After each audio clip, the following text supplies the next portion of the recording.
တခါပြောဘူးတဲ့စကားတချို့ကိုပြန်ယူလို့မရပါဘူးဘဝမှာတချို့အရာတွေကတိတ်ဆိတ်လေးလေးပိုလုံးချုံလေးလေးတင်းကိုတင်တစ်ခုခုကိုပိုသိမ်းထိုက်လေးလေးအားကောင်းလေးလေးဖက်လာလေးပါပဲဒီဗီဒီယိုမှာတင်းဘဝရဲ့တည်ငြိမ်မှုတင်းနှလုံးသားအလုံးနဲ့တင်းဆက်ဆံရေးနဲ့ဆက်နွယ်နေတာကြောင့်လွတ်ဝက်ထားတဲ့အရာ9ချက်ကိုပြောပြပါမယ်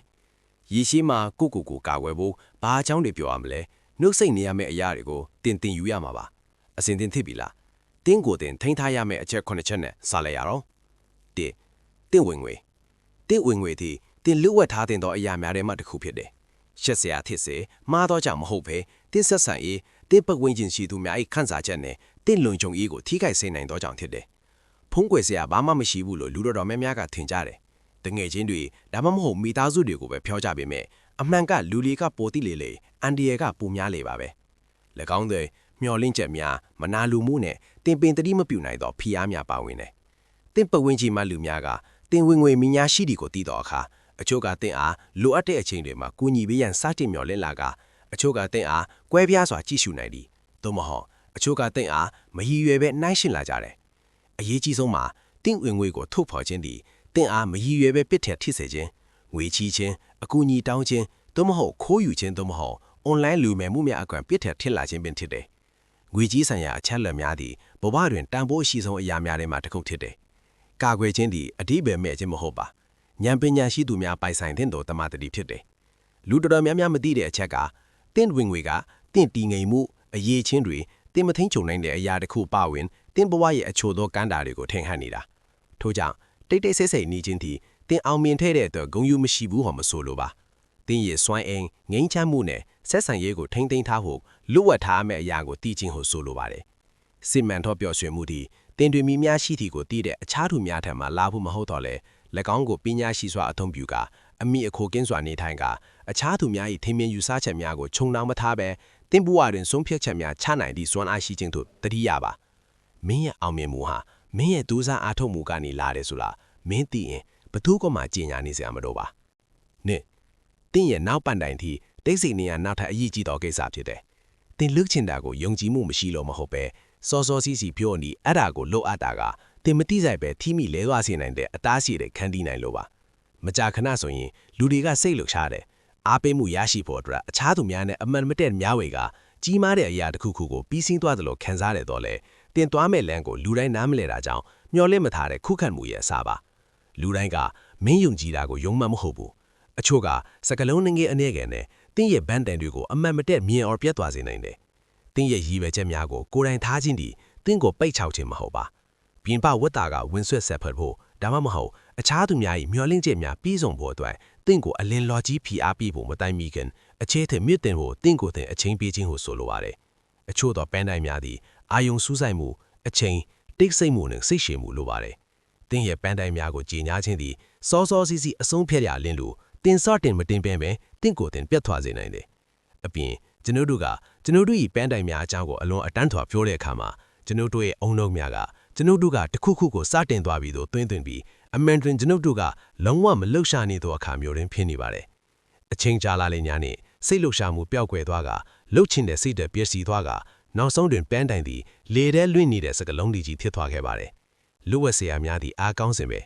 တင်ဘဲကိုသွားမယ်ဆိုတာကိုသိတော့အခါအခုအချိန်မှာဘသူကိုမှနားမလဲစရာမလိုပါကိုနားလဲပါတင်ဘာလို့ရမလဲဆိုတာကိုသိပါပြီးတော့ဘာကြောင့်လုပ်တယ်ဆိုတာကိုသိပါပြီးတော့လက်ခတ်တီးမှုချီးမြှောက်မှုမဆောင်ပဲအကောင်းဆုံးလုပ်ပါတချို့အချိန်တွေမှာတင်းရဲ့ပန်းတိုင်များကအခြားသူတွေနားမလည်နိုင်လောက်အောင်ကြီးမားနေမယ်တင်းအောင်မြင်လာခဲ့တဲ့အခါမှာတင်းစကားတခုမှမပြောလိုက်ပဲကဘာကထိသွားလိမ့်မှာပါရေးလက်များကကိုပိုင်ပြောလိမ့်မှာပါတိတ်ဆိတ်နေခြင်းအောက်ထင်ပန်းတိုင်များကအခြားသူတွေကိုမထိခိုက်တာကြောင့်အသွားအကောင်းဆုံးဖြစ်လာပါတယ်တကယ်တော့တင်းရဲ့အတွင်းသားကနေခိုင်းမစွာရှောက်လန်းထားတဲ့လမ်းချင်းဖြစ်တယ်အဲ့ဒါကစစ်မှန်သောခွန်အားပါအားအင်ကိုအလဲလာမဖြုံးဖြစ်ပဲသူတို့လိုရာခရီးကိုရှောက်လန်းဖို့စိတ်ပညာရှိသူများအတွက်ဖြစ်ပါတယ်။၃မင်းရဲ့အချစ်ရေးကလူဝတ်ထားတဲ့အရာတစ်ခုဖြစ်တယ်။တခုခုကိုဖုံးကွယ်ထားရမှာဒါမှမဟုတ်ရှက်စရာဖြစ်ပြီးလို့မဟုတ်ပဲ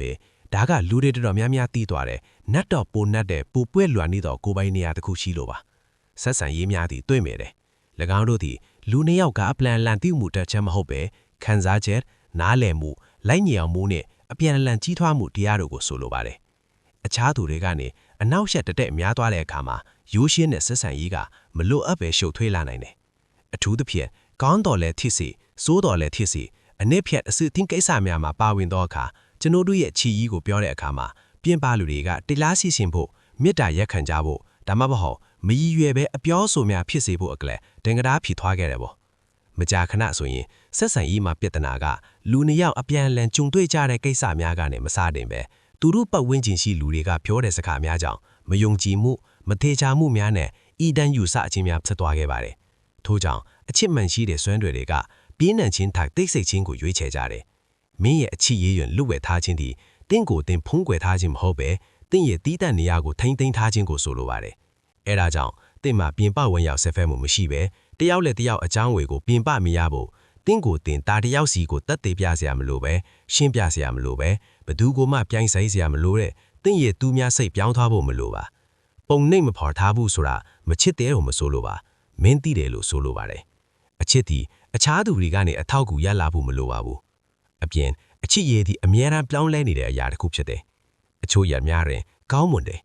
အချို့ရက်တွေမှာပင်ပန်းတယ်အချို့ရက်တွေမှာတယောက်နဲ့တယောက်နားလဲကြတယ်အချို့ရက်တွေမှာတယောက်နဲ့တယောက်နှုတ်ဆက်နေကြတယ်အဲ့ဒါကဆက်ဆံရေးရဲ့သဘာဝပါပဲလ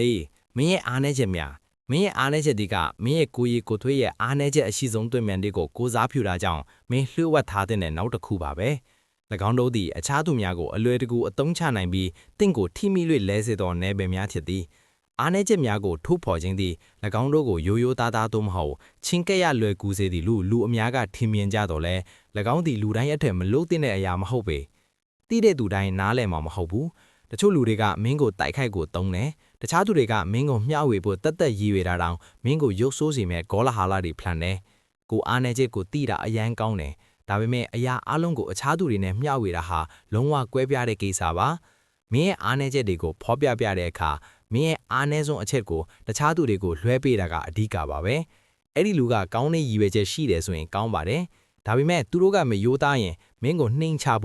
ချဖို့သူဟွန်မင်းသဘောမပေါက်ခြင်းပဲနဲ့မင်းရဲ့ယုံကြည်မှုကိုပြက်ပြားအောင်အသုံးချနိုင်တယ်။တင်းဘဝမှာတခုခုကိုပြောင်းလဲဖို့ကြိုးစားနေရင်ကိုတိုးတက်အောင်လှုပ်ဆောင်နေပေမဲ့တင်ပတ်ဝန်းကျင်ကလူတွေကတင်အားနဲ့ချက်တွေကိုသိပြီးထပ်ခါတလေဖြောနေမယ်ဆိုရင်ဆက်လုပ်ဖို့ခွန်အားတွေပေးမယ်အစားတင်စွမ်းရင်ကိုညှင့်ထုတ်မယ်ဖိအားအရင်မြက်ထက်လာပါလိမ့်မယ်။မိမိကိုယ်ကိုမြင့်တင်းခြင်းသည့်အတွင်းပိုင်းလှုပ်ဆောင်ခြင်းတစ်ခုဖြစ်သည်။ပုဂ္ဂလိရဲ့လူတိုင်းသိဖို့လိုအပ်ပါတယ်။ဘန်းကုံကတခြားသူတွေကိုမရှင်းပြပဲတဖြည်းဖြည်းနဲ့ပြောင်းလဲနေတာကြောင့်တင်မကောင်းတဲ့အရာကိုကဘာကိုကြီးညာဖို့မလိုအပ်ဘူးအဲ့ဒါကိုသတိထားပါဤကဘာပေါ်မှာလူနှမျိုးရှိသည်တချို့ကမင်းရဲ့အားနည်းချက်ကိုမြင်ပြီးကူညီခြင်းကြသလိုတချို့ကမင်းရဲ့အားနည်းချက်ကိုမြင်ပြီးတာယွန်တယ်လို့ခံစားရပြီးမင်းကိုနှိမ်ချက်ခံစားစေတယ်ဒီလူတွေကဘသူတွေလဲလို့မတိကြဘူးဆိုရင်အကောင်းဆုံးကတော့အဲ့ဒါကိုတင်ကိုယ်တိုင်ထိန်းထားပြီးတိတ်ဆိတ်စိတ်ရှည်တီးခန့်ပြီးစစ်မှန်တဲ့စိတ်ပိုင်းချမှုနဲ့ဆက်ဆံပါဘာကြောင့်လဲဆိုတော့နောက်ဆုံးမှာတင်ဟာပြောင်းလဲနေတယ်ဆိုတာတခြားဘသူမှမသိပါဘူးအားနည်းချက်ရှိခြင်းသည်မမှားပါဘူးလူသားတိုင်းရှိတဲ့အရာပါ၎င်းတို့ကိုလူတိုင်းအားတင်ပြဖို့မလိုအပ်ပါဘူးလှုပ်တင်တာကအဲ့ဒီနားလည်မှုကိုအသုံးချပြီးဖွံ့ဖြိုးတိုးတက်အောင်တင်ဟာအခြားသူများကအကဲဖြတ်နိုင်သို့မဟုတ်ထိန်ချုပ်နိုင်တဲ့အနေအထားအထိ၎င်းတို့ကိုထုတ်မပြပါနဲ့မင်းရဲ့အားနည်းချက်တွေကိုပိုကာကွယ်လေးမင်းရဲ့ကိုယ်ပိုင်ဘဝကိုထိန်ချုပ်ရမှာပိုအားကောင်းလေးအားကောင်းလာမှာထက်လိမ့်မယ်ငါမင်းရဲ့အန်ဒီရဲ့ပန်းတိုင်းမင်းရဲ့အန်ဒီရဲ့ပန်းတိုင်းကမင်းအိမ်မက်တွေရဲ့နှလုံးသားမင်းဘဝရဲ့ဦးတည်ချက်ဖြစ်ပြီးမင်းထင်ထားတဲ့ပိုလုံခြုံတာကြောင့်လျှို့ဝှက်ထားတင်ပါတယ်အဲ့ဒီအကြောင်းကိုပြောတာကမင်းကိုယုံကြည်မှုရှိပုံပေါ်ပေမဲ့လက်တွေမှာတော့ဒါကမင်းကိုအမြဲမနားလဲတဲ့ကဘာတစ်ခုကိုမင်းရဲ့ဘဝအစီအစဉ်ကိုဖော်ပြနိုင်တာပါကြီးမားတဲ့ပန်းကုံတွေကအခြားသူတွေအတွက်လက်ကနီမကျတော့အရာတွေဖြစ်ပြီးကြောင်းလက်တွေ့ရလက်တွေမရခင်မှာ၎င်းတွေကိုထိုးဖော်မိရင်မင်းဟာလောင်ပြောင်ခြင်းမေကွန်းထုတ်ခြင်းသို့မဟုတ်လက်ကနေမကျတော့အရာတစ်ခုလိုပဲယူရှင်းလင်းမြင်သွားပါလိမ့်မယ်။နက်တဲ့တရားမယ်ဆိုရင်မင်းရဲ့ပန်းကုံကိုတကယ်သိတယ်။မကြာခဏကျွန်တော်တို့ရဲ့ပန်းကုံတွေကလူတိုင်းနားလည်ဖို့လိုအပ်တဲ့အရာမဟုတ်ဘူး။၎င်းတို့သည်အခြားသူများကမြင်အောင်လုပ်တဲ့နေရာမှာမလာဘူး။၎င်းတို့သည်နက်သည်တင်အသွင်တိုင်းကလာတဲ့ခံစားချက်တစ်ခုမင်းမွေးဖွားသွားတဲ့ခံစားချက်လီတစ်ခုအသွင်စန္ဒတစ်ခုအတိပ္ပယ်ရှိတဲ့အရာတစ်ခုကိုတီးဆောက်ခြင်းနဲ့စန္ဒကပေါက်ဖွားလာတာပါ။ဒါပေမဲ့၎င်းတွေကိုအတန်သွင်းလိုက်တဲ့အခါမင်းဟာတန်တရားတွေသို့ဟုတ်လောင်ပြောင်ခြင်းတွေနဲ့ရင်ဆိုင်ရပြီးမင်းလမ်းကြောင်းပေါ်ယုံကြည်မှုပျောက်ဆုံးသွားနိုင်ပါတယ်။မင်းရဲ့အဆုံးပန်းကုံကအခြားသူတွေရဲ့ဖိအားမရှိပဲကြီးထွားနိုင်တဲ့မင်းရဲ့စိတ်ငင်သောနေရာမှာရှိသိမ့်ပါတယ်။တချို့အချိန်တွေမှာနားမလဲတဲ့သူတယောက်ရဲ့စကားလုံးနှလုံးကမင်းရဲ့လုံဆောင်မှုကိုငြိမ်းချမ်းသွားစေနိုင်ပါတယ်။ အကောင်းဆုံးနည်းလမ်းကတော့မင်းနှလုံးထဲမှာထိမ့်သိမ်းထားပြီးတိတ်တိတ်ဆိတ်ဆိတ်နဲ့တဆင်ပြီးတဆင်အလုံးလုပ်ထိုးပါပဲအောင်မြင်မှုကိုတဖြည်းဖြည်းနဲ့ပုံစံသွင်းလို့ရပါလိမ့်မယ်ဒီနေ့ကျတော့ဘာမှမရှင်းပြစရာလိုတော့မှမဟုတ်ပါဘူးအရာအလုံးကဘာသာပြောလိမ့်မယ်မင်းရဲ့အကြီးဆုံးဘဝပန်းကုန်ကိုကြီးညာစရာမလိုဘူးအတီးပြုမဲ့လည်းမလိုဘူးအခြားသူတွေကိုညီအောင်အလိုလိုမြင်အောင်လုပ်ဖို့လည်းမလိုပါဘူးဒါပေမဲ့အောင်မြင်ဖို့အတွက်အချိန်စိတ်ရှည်တီးခတ်မှုနဲ့မရင်ရင်တော့ယုံကြည်မှုတွေလိုအပ်တယ်ဘဝမှာအစွမ်းထက်ဆုံးပန်းကုန်ကအခြားသူတွေအတိမတ်လက်ခံခလုတ်တီးပြတာမဟုတ်ပဲတခြားသူတွေမတိကြပေမဲ့မင်းမပြီးချင်ရင်ပြီးမိုက်ပါမယ်ဆိုတဲ့ပန်းကုန်ကရက်မှာမဟုတ်ပါဘူးအဲ့ဒါကလူတစ်ယောက်အောင်မြင်နိုင်တဲ့အတီးငိမ့်ဆုံးအပြင်းထန်ဆုံးအောင်မြင်မှုပါ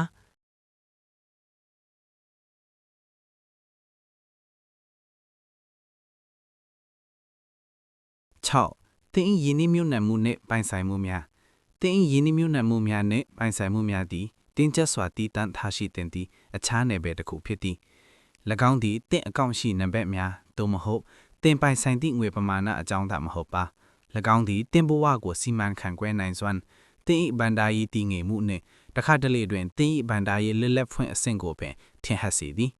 ဤအရာများကိုလူသိရှင်ကြားဆွေးနွေးခြင်းသည်အန်ဒီယမရှိဟုထင်ကောင်းထင်နိုင်သည်ဒါပေမဲ့အမှန်ကအဲ့ဒါကသဘောကျနှစ်ချိုက်တဲ့မျက်လုံးတွေကိုဆွဲဆောင်တယ်။တင်အချက်လက်တွေကိုလူတွေကဘလို့အတိတ်ပဲပြန်ဆိုးမလဲဆိုတာတင်မသိနိုင်ပါဘူး။လူတွေကတင်ပိုင်ဆိုင်တဲ့အရာတင်ရင်းနှီးမြုပ်နှံထားတဲ့အရာနဲ့တင်မှာဘလောက်ရှိလဲဆိုတာကိုလူတွေသိလာတဲ့အခါတင်မှာမျှော်လင့်ချက်နှိုင်းရှင်မှုဒါမှမဟုတ်တင်ဖြေဖို့မလိုအပ်တဲ့မိကုန်းတွေတောင်ဖြစ်လာတတ်ပါတယ်။လူအချို့ကတင်အားတငယ်ချင်းတို့မဟုတ်တန်တုအထည်စတင်မြင်လာနိုင်ပါတယ်။ဒါကတင်တတိမထားမိပဲတိတ်တဆိတ်ဖြစ်ပေါ်လာတဲ့အစင်မပြေမှုရဲ့အစာပါငွေကြီးဆိုင်ရာအချက်လက်များကိုထုတ်ဖော်ခြင်းသည်တင်အားဆက်ဆံရေးစီးပွားရေးဆက်ဆံရေးများတွင်ပိထပ်ဖြစ်လာနိုင်သည့်သို့မဟုတ်တင်ကိုရီကိုတာလုံခြုံမှုကိုပင်ချင်းချောက်မှုဖြစ်စေနိုင်ပါတယ်။ဘာကြောင့်လဲဆိုတော့ဒီကဘာကြီးမှာလူတော်တော်များများကမင်းရဲ့အကောင်းဆုံးအကျိုးစီးပွားကိုအမြဲတမ်းစိတ်နှလုံးထဲမှာမထားကြပါဘူး။အချို့ကလစ်လူရှုဟန်တူတော့လေတင်တွင်ရှိတဲ့အရာကိုသိနေအလိုက်၎င်းတို့၏သဘောထားကိုပြောင်းလဲတင့်ထန်ချင်းကလာပြီး၎င်းတို့ထိုက်တန်သည့်ထိတိဖြစ်စေမကရုဆိုင်ပဲတင့်ထန်မှာတစုံတစ်ခုကိုရယူခြင်းစ조사ကြပါတယ်။တင်းဤယင်းနှမျိုးနံမှုနှင့်ပိုင်ဆိုင်မှုများကိုတည်တံ့ထားခြင်းသည်တင်မှာဘာမှမရှိဟုတိုမခုံတင်ကြောက်သည်ဟုမဆိုလိုပါ။ဘဝဆိုတာစင်ပင်ရှိုးမဟုတ်တာကြောင့်ဘာကိုထုတ်ပြရမယ်မသိအောင်လျှို့ပတ်ထားရမယ်ဆိုတဲ့အတိတ်ပဲပါ။ကျွန်ုပ်တို့ဒီအရာအလုံးကိုအခြားသူများနဲ့မျှဝေရမလိုအပ်ပါဘူး။ကျွန်ုပ်တို့သည်ကျွန်ုပ်တို့၏ကိုရီကိုတာလောင်ကျွံမှုကိုတိတ်တဆိတ်တည်ဆောင်နိုင်ခြင်းမိသူမှမပြောပဲတတိကြီးကြီးနဲ့ယင်းနှမြုံနှံခြင်းနဲ့အနာဂတ်အတွက်အစီအစဉ်ချပြီးမမျှဝေသူတာကထင်မြင်မှုမရှားခြင်းရအခွင့်အရေးရှိပါတယ်။အဆုံးအဖြတ်အမှန်တကယ်ချမ်းသာသူများသည်သူတို့၏စီးစိမ်ဥစ္စာကိုဝါကြွားသူများမဟုတ်ကြပဲစစ်မှန်ချမ်းသာမှုသည်ကျွန်ုပ်တို့မှာဘလောက်ရှိသည်ကိုအခြားသူများသိသည်ဖြစ်စေမသိသည်ဖြစ်စေသူများကိုမသိစေပဲချမ်းသာစွာနေထိုင်ခြင်းသာဖြစ်သည်ကိုသိသူများဖြစ်ပါတယ်။တင်းဤပိုင်ဆိုင်မှုများနဲ့ပတ်သက်၍တိတ်တိတ်ဆိတ်နေခြင်းသည်တင့်ကိုကာကွယ်ရန်ဆန့်ဖျန်သောနန်းလန်းတစ်ခုဖြစ်ပြီးတည်အချက်အလက်များကိုထိန်းချုပ်ရန်မြန်လွန်းသောကဘာကြီးမှာစစ်မှန်အရင်ကျက်မှုကိုပြသပါတယ်။ခုနှစ်တင်းဤမိသားစုပြဿနာများတင်းဤမိသားစုပြဿနာများကိုလျှို့ဝှက်ထားတင်ပါတယ်။ယင်းနှီးဆုံးသူများပါဝင်သည့်အပြင်ကအမှန်တကယ်နားလည်နိုင်တဲ့ဖိုလိုရှုပ်ထွေးနေခဲ့ကြောင်းဖြစ်ပါတယ်။မိသားစုပြဿနာများကိုအခြားသူများနှင့်ဆွေးနွေးခြင်းသည်ခက်ခဲနေသောအချိန်တွင်အကြံဉာဏ်တောင်းခံခြင်းသို့မဟုတ်အကြံဉာဏ်ရရှိခြင်းလို့ထင်ရှားတော်လဲနားလည်မှုလွဲမှားဆောင်များဖြစ်လာပြီးမိသားစုဝင်များ၏ဂုဏ်သိက္ခာကိုမရည်ရွယ်ပဲထိခိုက်နိုင်ပါတယ်။နားထောင်သူတွေကအသေးစိတ်အချက်လက်အလုံးကိုမမြင်ကြပြီးတင်မျှဝေတဲ့အပိုင်းတစ်ခုကိုပင်အခြေခံပြီးမိသားစုတစ်ခုလုံးကိုအကဲဖြတ်ကြတာပါ။တင်းရဲ့ကိုရီကိုတာကိစ္စများကိုအပြင်သူများကိုဖွင့်တောက်ပြောပြတဲ့အခါတင်းနဲ့၎င်း၏ဆက်ဆံရေးကိုပြောင်းလဲစေတာမဟုတ်ပါဘူး။ရေရှည်အတွင်းတင်းရဲ့မိသားစုဆက်ဆံရေးကိုပါတင်းကျပ်စေပါတယ်။တင်လိုကွင်းရှိမဖြူပြ၍မမြင်ကြခြင်းသည်တင်မခံစားရဘူးဒုက္ခမရောက်ဘူးသို့မဟုတ်အကူအညီမလိုချင်ဘူးဆိုတဲ့အဓိပ္ပာယ်မဟုတ်ပါဘူး။ဒါပေမဲ့ဘသူကိုပြောရမလဲပချင်းပြောရမလဲဆိုတာကိုခွဲခြားသိခြင်းသာလျှင်အဓိပ္ပာယ်ရပါတယ်။အရာအလုံးကလူတိုင်းကိုနားလည်မှာမဟုတ်ပါဘူး။လူတိုင်းကကောင်းသောရည်ရွယ်ချက်များရှိမှာမဟုတ်ပါဘူး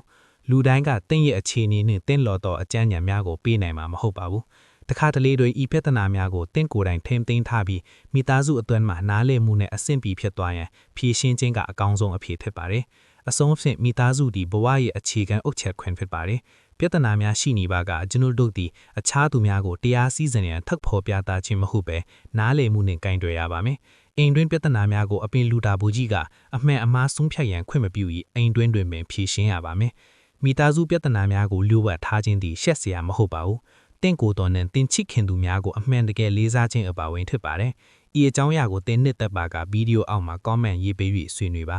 channel ကို like share နဲ့ subscribe လုပ်ပါနောက်ဗီဒီယိုမှာတွေ့မယ်သွားတော့မယ်